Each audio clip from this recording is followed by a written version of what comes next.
진격의 K방산을 따라잡겠다고 선언한 튀르키예의 전투기가 외부에 공개되자 오히려 KF-21의 가치가 상승하며 많은 국가들이 KF-21의 가치를 재평가하게 되었다고 하는데요.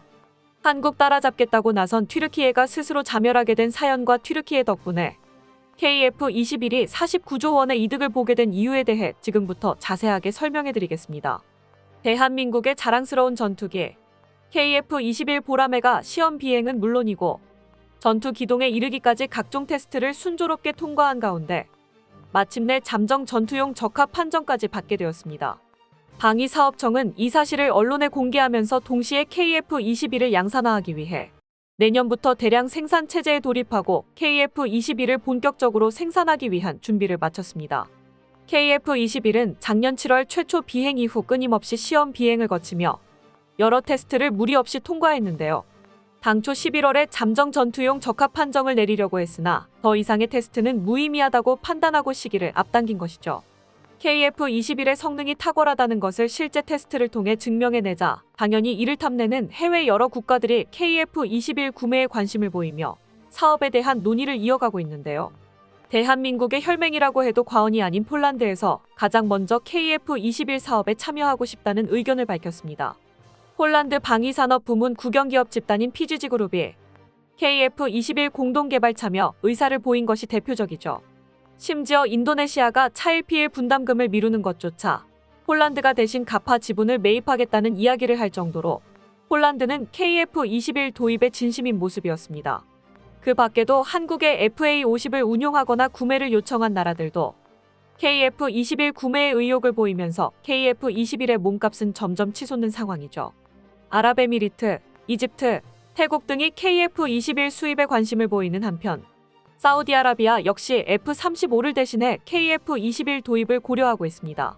한국 무기의 우수성을 이미 알고 있는 나라들 입장에선 자연스럽게 한국 차세대 전투기 KF-21 구입을 고려하게 되는 것이죠.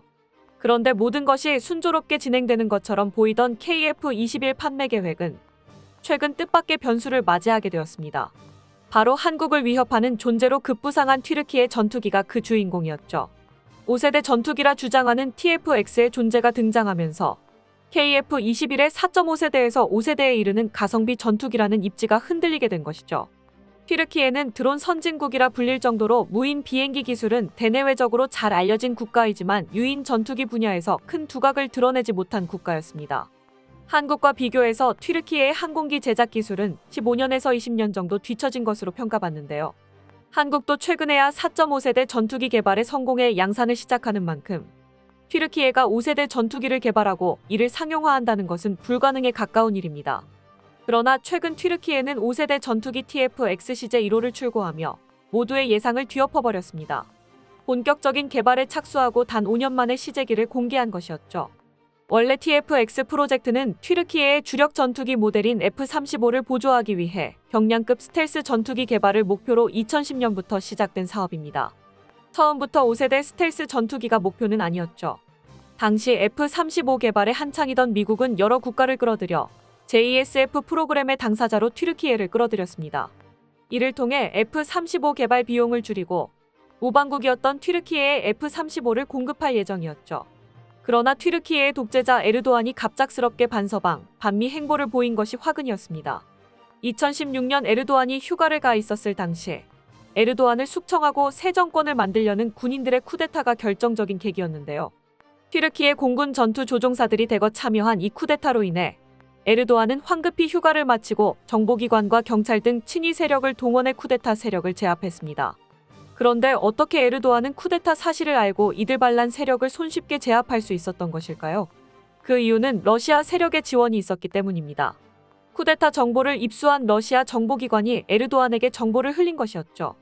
덕분에 정권을 유지할 수 있었던 에르도안은 러시아에게 보답하는 차원에서 러시아의 S-400 방공 시스템을 구매하기로 결정했습니다. 미국은 튀르키예의 S-400 방공 시스템을 심각한 안보 이슈로 규정했죠. 미국의 우방국들만 참여하도록 F-35 프로그램에 각별한 주의를 기울이던 미국으로서는 튀르키예의 돌발 행동에 당황하여 S-400 시스템을 사용하지 못하도록 튀르키예를 설득하려 했습니다. 그러나 튀르키예는 이런 미국의 노력을 비웃으며 S-400 도입을 강행했고 미국은 이에 대한 분노로 JSF 프로그램에서 튀르키예를 퇴출하게 됩니다. F-35를 주력 전투기로 삼합 항공 전략은 물론 방위 계획도 수립하려 했던 튀르키예군 입장에선 F-35 도입 실패는 심각한 문제였죠. 결국 TF-X 프로그램은 5세대 스텔스 전투기 개발로 선회하게 됩니다. 어찌저찌 개발을 진행하는 과정에서 튀르키예는 또 다른 실수를 저지르게 되는데요. 바로 유럽의 심기를 거스른 것입니다. JSF 사업이 취소될 시기에 튀르키예는 유프라테스의 방패 작전을 시행하게 되는데요. 튀르키예는 시리아 북부 지대에 창궐하는 IS 세력을 없애겠다는 명분으로 시리아 북부 지대에 대규모군 병력을 파병했었습니다. 당연히 국가 침공에 해당하는 큰일이었고 이로 인해 수많은 민간인 희생자가 발생했었죠. 유럽은 이 사안을 그냥 넘기지 않았습니다. TF-X의 엔진으로 확정되었던 유럽 항공엔진사 유로제트사의 EJ200 엔진 도입 자격을 박탈한 것인데요.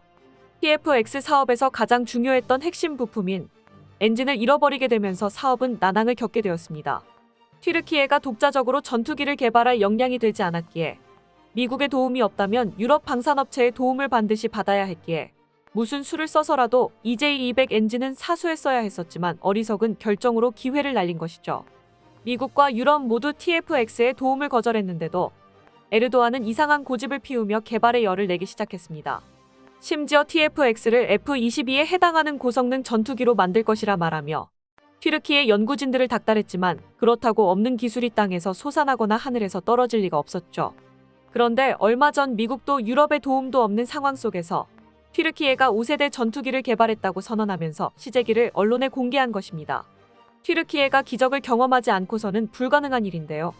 에르도안은 이 소식에 고무되어 튀르키예를 비롯해 전 중동 지역에서 TF-X가 차세대 전투기의 표준이 될 것이라 말하며 KF-21보다 더 뛰어난 전투기라고 이야기했습니다. 하지만 튀르키예 당국이 발표한 재원을 들은 많은 전문가들은 공개된 TF-X 시제기가 실제로 기동이 가능한 전투기인지 많은 의문을 제기하고 있습니다. 튀르키예 군 당국은 F-15나 F-22에 비해 TF-X 덩치가 더 크지만 무게는 더 가볍다고 소개를 하는 것은 물론이고 미국 주위에서 개발한 F-110 엔진을 사용해 TF-X를 운용하겠다고 밝혔는데요. 획기적인 신소재가 적용된 게 아닌 이상 덩치가 크면 무게는 늘어날 수밖에 없는데 더 크면서 더 가볍다는 건 말이 되지 않는 주장이며 TF-X에 장착했다고 주장하는 F-110 엔진의 경우 미국의 제재 대상에 포함되어 있어 도입은커녕 수입하는 것 자체가 불가능한 물건입니다. 무장에 있어서도 현저히 떨어지는 모습을 보였는데요. 전투기 배면에 공대공 미사일 2발을 탑재하는 내부 무장창만 가지고 있어 출격한다고 해도 제대로 된 교전을 수행하는 것은 불가능에 가까운 상황입니다. 한국의 KF-21과 비교했을 때 화력은 물론이고 스텔스 기능에 이르기까지 제대로 된 스텔스 전투기라고 말하는 것이 부끄러울 정도인데요. 처음에는 KF-21을 대체할 중동의 비밀 병기라 불리며 화제를 모았지만 시간이 지날수록 그 허름한 실체가 외부에 알려지면서 결국 튀르키예의 TF-X는 찻잔 속의 태풍에 불과했다는 게 드러나고 있습니다. 튀르키예는 아제르바이잔에서도 TF-X를 구입할 거라고 선전하면서 대대적으로 TF-X 세일즈에 돌입하는 등 에르도안 정권 유지를 위한 가시적인 성과를 위해 TF-X의 성능을 부풀리고 있죠. 하지만 실체를 아는 국가들은 KF-21에 집중하면서 TF-X에 대해 관심을 끄기 시작했죠. 게다가 TF-X의 거짓 성능이 드러나면서 이와 반대로 명확한 테스트를 통해 확인할 수 있었던 KF-21의 우수한 성능이 다시 한번 주목을 받았는데요. 5세대 스텔스기로 발전을 준비하고 있는 KF-21은 지금 단계에서도 4.5세대 전투기 가운데서 가장 뛰어난 저피탐성을 자랑합니다. 저피탐성이란 레이더의 눈을 피해 감지되지 않는 기능을 뜻하는데요. 이 성능을 나타내는 지표로 레이더 반사 면적이라는 것이 있습니다. 레이더가 포착되는 비행기의 크기를 나타내는 단위인데요. 경쟁자로 손꼽히는 라팔과 유로파이터 타이프는 1제곱미터지만 KF-21의 경우 1제곱미터 이하를 기록하면서 동세대 기체 가운데 최고의 스텔스 성능을 보였습니다. 게다가 블록3 사업에 들어가게 되면 완전한 스텔스 기체로 변모하여 유무인 복합 편제 기술을 적용하고 무인 항공기와 함께 전장에서 활약할 수 있습니다. 무궁무진한 가능성이 열려있는 한편 가격 면에서도 다른 전투기에 비해 훨씬 저렴하다는 장점을 그대로 유지할 수 있어 판매에 있어 월등히 유리한 측면을 가지고 있죠. 러시아 우크라이나 전쟁을 통해 한국 무기가 뛰어난 품질과 성능을 증명할 수 있었기 때문에 KF-21의 수요는 예측할 수 없을 정도로 폭발할 것이 자명한 사실인데요. KF-21의 본격적인 양산에 돌입한다면 생산 유발 효과로 24조 원에 해당하는 이득을 보게 되고 기술 파급 효과까지 고려한다면 49조 원에 해당하는 이득을 대한민국은 보게 되는 셈입니다. 여기에 수출까지 성사된다면 이로 인해 발생하는 경제적, 외교적 파급 효과는 계산하기 불가능할 지경이죠. TFX의 실체 덕분에 대한민국 KF21의 가치가 증명되면서 대한민국 방사는 또 한 번 큰 훈풍을 맞이하게 되었는데요. 지금도 구슬땀을 흘리며 기술 개발에 매진하고 있을 우리 기술자분들에게 박수를 보내며 KF21 보라매가 전 세계 하늘을 점령하게 될 그날을 기대해봅니다. 끝까지 시청해주셔서 감사합니다. 도움이 되셨다면 좋아요를, 다른 이야기도 궁금하시면 구독을 눌러주세요.